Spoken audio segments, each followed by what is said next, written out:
makes it happen sometimes. If you cry about it long enough. Speaking of crying, like, what are you gonna do when the Rocky season is over and you have no more free square? Like, how are you gonna replace your free square? Well, the Rocky free square's been gone for a long time, to be honest with you.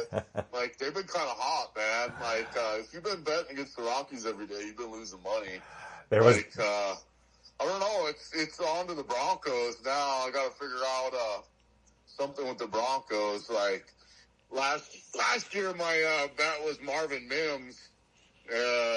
He was just like a punt returner, but they were moving him up in the wide receiving rankings.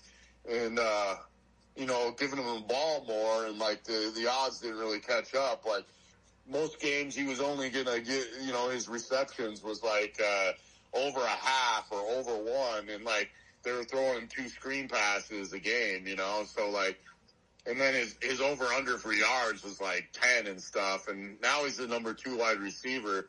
So, the odds are probably going to be about right where you can't really play it, but, so I'll have to find somebody else. But that's the crazy news is you're talking about Survivor and all that. And everybody's the biggest favorite for Survivor this weekend is the Broncos. And Marvin Mims, the number 2 receiver, did have a groin injury yesterday. They say he's going to be fine and all that. But who knows, They say he's going to be fine and then something else happens and he tweaks it or whatever, But if you start looking at the wide receiving rankings and for the Broncos, it's Cortland Sutton.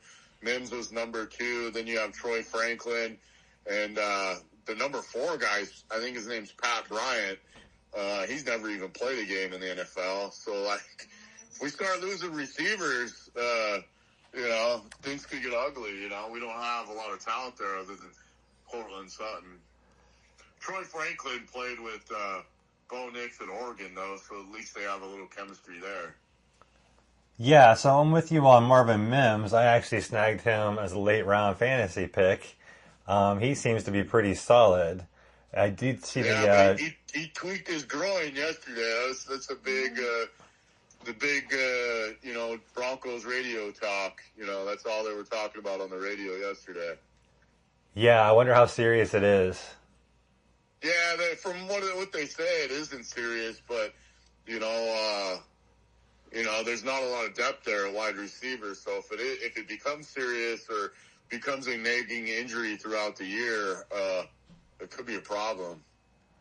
And that's one of the things is the Broncos traded Valet. I think his name was Deshaun Valet, and they traded him to the Saints because he wasn't going to make the team, and the Saints wanted him.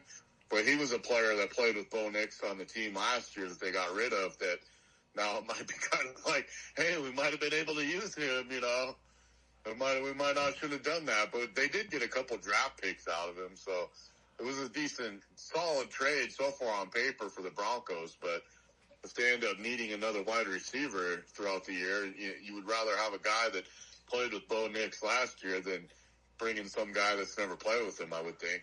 It seems Sean Payton didn't have a lot of faith in him last year because he had flashes to where it looked like he was going to maybe be a solid contributor and then he would disappear. And you're right about their receiving core this year. After Cortland, man, it gets pretty thin. But I'm with you on Mims. I'm kind of high on Mims. So, how does that affect you this weekend then? Are you going to attack that position still, or are you going to wait till make a decision based on his health? Nah, I don't really get too crazy week 1 NFL. Like, I think, to be honest with you, week 1 NFL is probably the hardest week to bet between week 1 and the last week, because you don't know a lot who's going to play and stuff for the last week. And for week 1, these lines have been up forever and people have attacked them.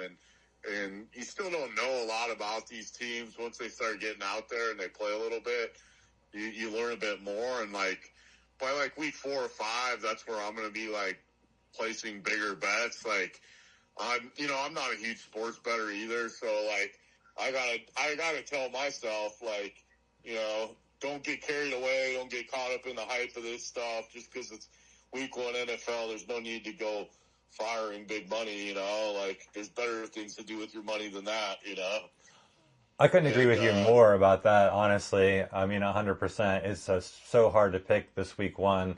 And as far as Circa goes, I'm 100% riding with the Broncos because it's a home game and their defense is rock solid. And Sean Payton, I trust.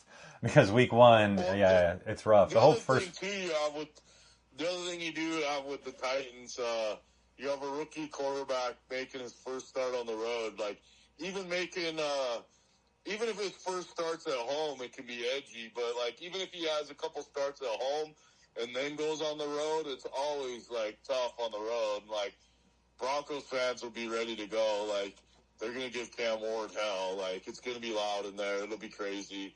But the thing that scares me about the Broncos is they are the highest money line favorite, and just the last couple of years in Survivor, the highest money line favorites lost the last couple of years.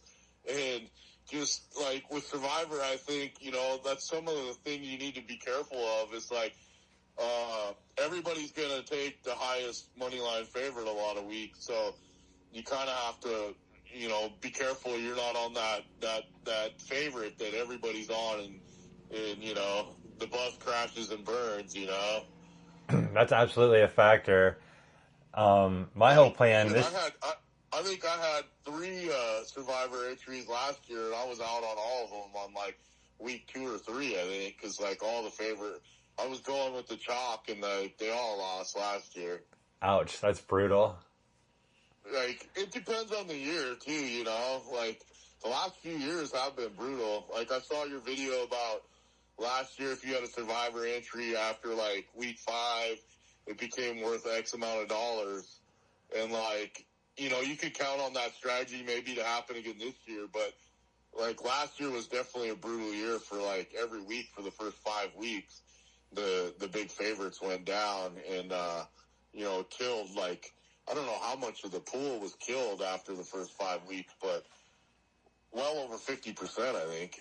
Week one was brutal because Cincinnati got snuck by New England, and my buddy and I were all over that game too. Like that was the one game we actually hit on. But that knocked a lot of people out last year against Cincinnati. But that's last year, the week 2 is the Raiders went to Baltimore and beat the Ravens. That was another big one that went down last year. Yep. But that is my strategy. I'm just firing one bullet, and that is my strategy is to get to. I was thinking Thanksgiving. If I can make it to Thanksgiving. I mean, it gets really difficult starting that week after Thanksgiving, it gets really tough. So I don't harbor any illusions about winning millions of dollars. But if I can get to like, week 8 or week 10 or Thanksgiving, then I might definitely sell off pieces or all of it. Yeah, that's what's crazy. A lot of people don't even know about that. But if you can get that far, there definitely are people out there that will come partner up with you. But that becomes the thing is if you sell it off or become partners with somebody, like how much say do they have on the foregoing picks, or like, are you the one that's going to pick them, or are they going to, or, you're going to put your heads together. And then if you got 2 people together that they usually can't agree on something, so you're going to sit there and argue.